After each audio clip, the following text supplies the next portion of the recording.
என்னை காணவில்லை என்றும் உன்னை கைவிட்டு எங்கோ மறைந்து கொண்டேன் என்றும் மனதிற்குள் நினைத்து கொண்டு என் மீது நீ வெறுப்பு காட்டுகிறாய். நீ என்னை பற்றி நினைத்து கொண்டு இருக்கும் அதே வேளையில் நீ சற்றும் எதிர்பாராமல் உன் முன்னால் வந்து நிற்கும் எந்த வண்டியிலாவது என் சித்திர ரூபத்தை கண்டுவிட்ட மகிழ்ச்சியை நீ எப்படியெல்லாம் கொண்டாடி மகிழ்வாய்? அப்படிப்பட்ட நீயா என்று இந்த நிலைமையில் இருப்பது? உன்னை நான் இந்த கோலத்திலா பார்க்க வேண்டும்? என் மனம் உடைகிறது குழந்தையே.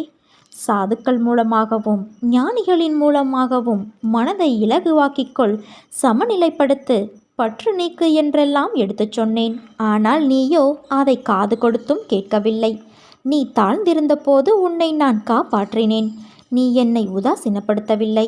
உன்னையும் உன்னை சார்ந்தவர்களையும் உயர்வாக வைத்து காத்தேன். நான் இன்னொருவர் ரூபத்திலும் இருப்பேன் என்பதை உணர்ந்து பிறரை உன் நாவால் புண்படுத்தாமல் இருந்தேன்.